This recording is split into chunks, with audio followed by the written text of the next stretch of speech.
Hey world, how are y'all today? I have done a mindfulness today and hopefully y'all enjoyed it.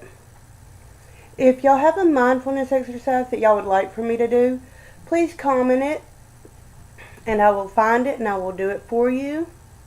Or if you have any other ideas for mindfulness, they don't have to be visualization ones.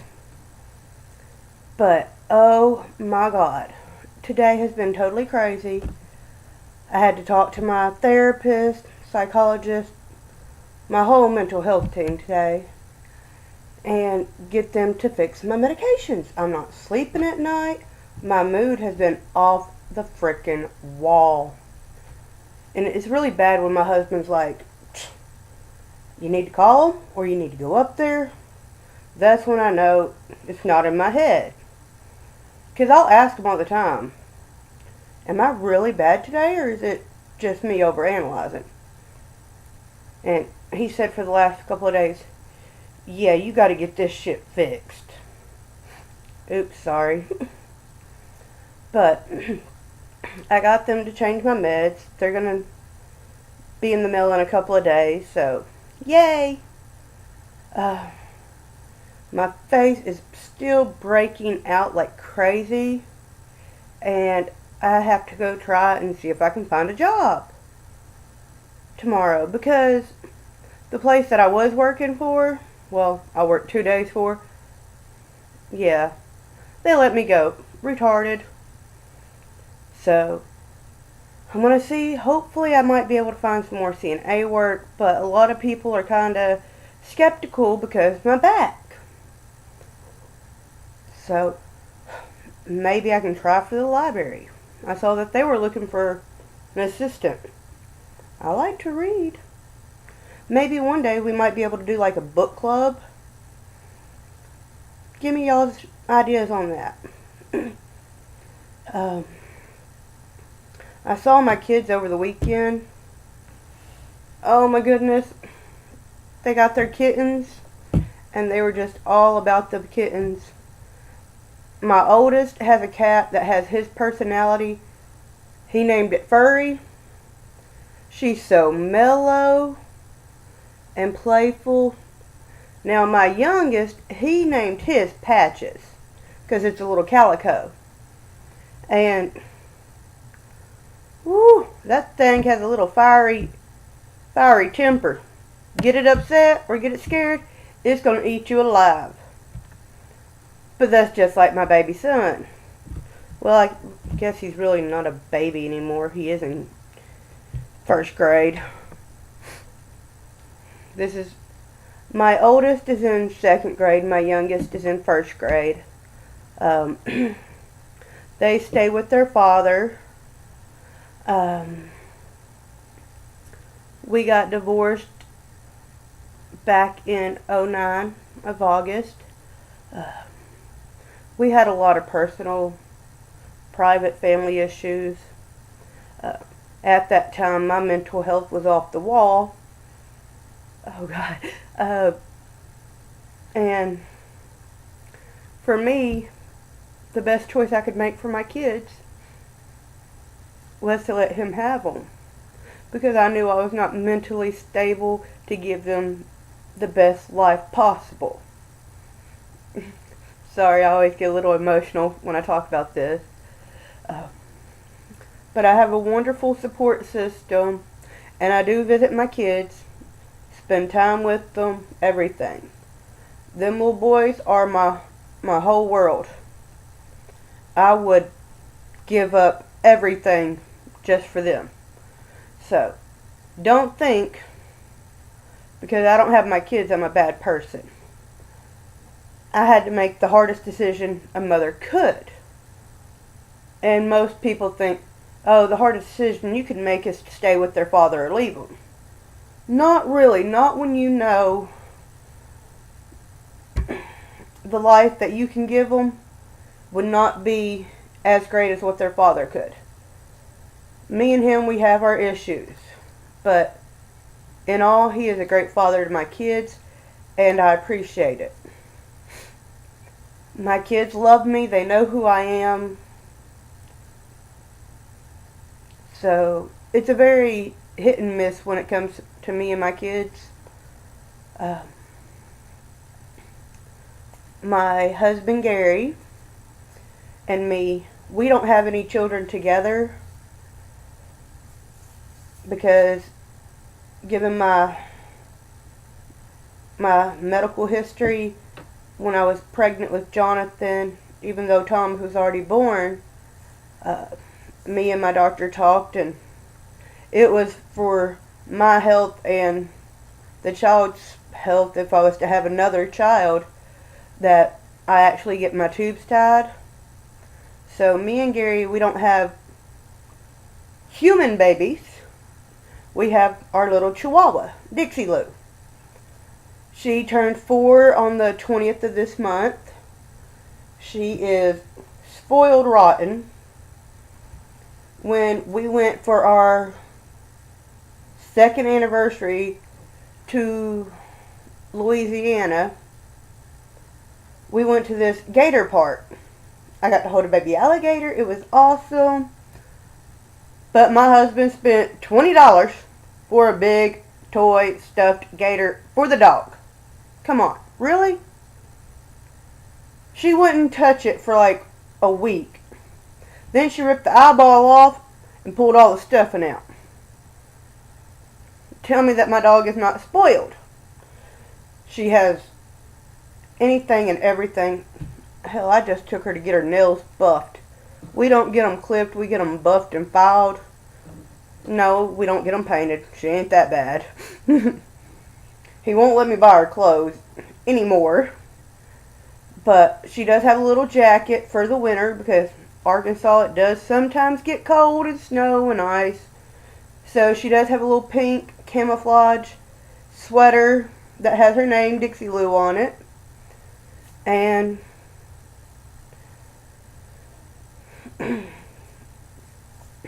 I graduated from DBT in May. As you saw, if you watched my first vlog, I went to see my friend Carrie graduate. She graduated, and me and her, we still are in contact. And she's the one who actually gave me the idea to do some mindfulness on here. Because if I'm trying to do a guided mindfulness by myself, it's kind of hard, and I know that I can find them where it has recordings, but only certain voices make me feel comfortable enough to relax. So hopefully y'all find me a little bit more relaxing and not stuck up sounding and judgmental, because I've had self-harm, I've had all sorts of issues which I can get into more later. But it's just been a long and crazy day today. Surprisingly enough, the first time I woke up, and I mean the first time because I was waking up all the time, I don't remember when I went to bed last night, but I woke up to hear, oh shit, and I got up, got me something to drink, and went back to bed. That's me. I'm sorry. I'm not going to stay up at that early. Because my husband was still at home. I'm like, yeah, it's too early for me to be awake. Well, needless that I know, it was 7:30. He normally leaves the house by 5:30, 6 o'clock. Especially today because he was going to Oklahoma City. As I said before, he does haul gas. He is a truck driver. But he is home every night. But given that he woke up late, meant that he didn't get to the yard until late, which means he's not going to be home until really late. But I'm used to it. When we first got together, he was only home every other weekend, if that.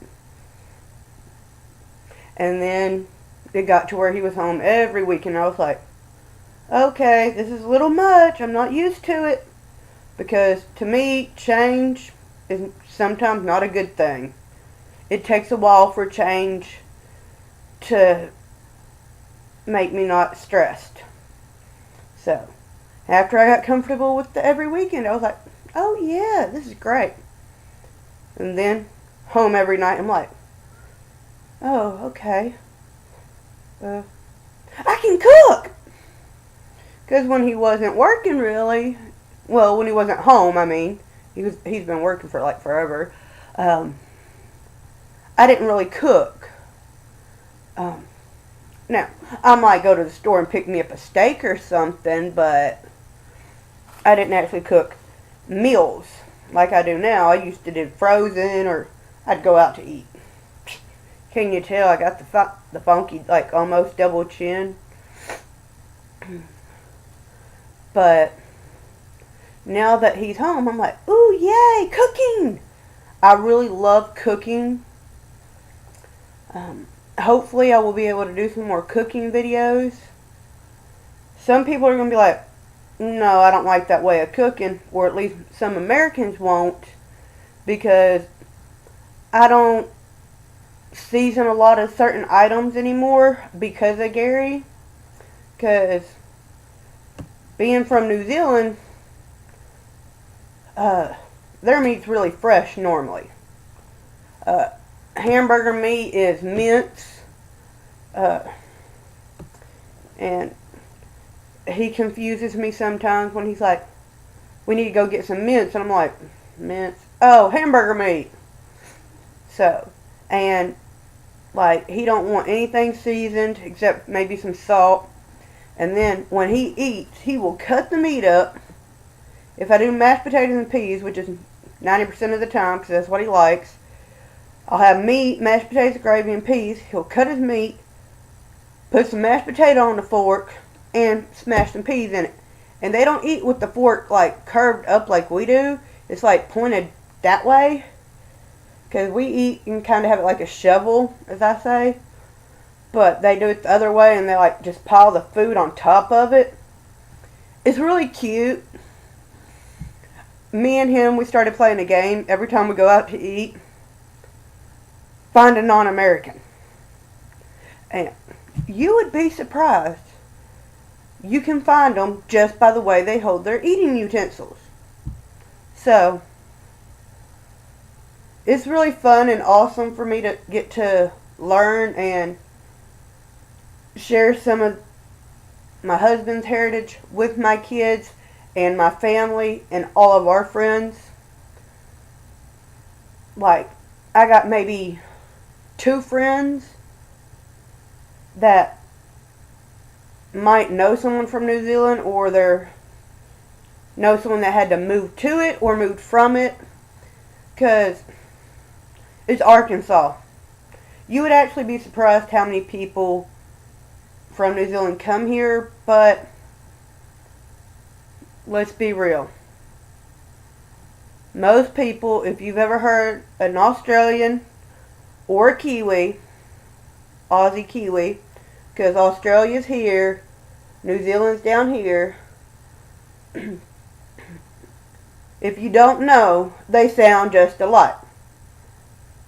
But since I've been married to Gary, and we actually know a couple of Aussies that live here in Arkansas, and we'll actually order some meat pies or sausage rolls from them sometimes. I've been making our sausage rolls from now on. They still don't taste nothing like those, but I can tell the difference. And my husband's from the South Island, Southland, and we actually know some people that was from the North. It's like, oh my God, I do hear a difference. Just like the South and the North here in America. You got your Yanks and you got your Rebels.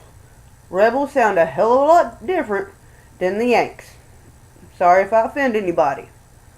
But my husband's had to learn real quick that you don't call an American a Yankee that's in the South, because a lot of Southerners take that offensively until they realize, yo, this person's from a different country. So, it's been very different with us. because the culture difference, but I love it. One of my husband's friends is a Maori, which the way I have to look at it, a Maori is their Native American, even though I'm sorry if I offend anybody, but Maoris are like the original people from what I understand, just like the American Indians, the original people here. So, I really don't know how to describe that more because I don't want to offend anybody, but I do want to try to explain some of it. You can kind of see part of the New Zealand flag behind me. Let's see if I can get it all in there. There you go. That is my husband's flag. And I am proud of his culture. I wouldn't ask him to change his culture because he asked me to. I'm like, ain't happening. But I'm going to wrap this up for now, and I will hopefully see y'all tomorrow. Have a great day.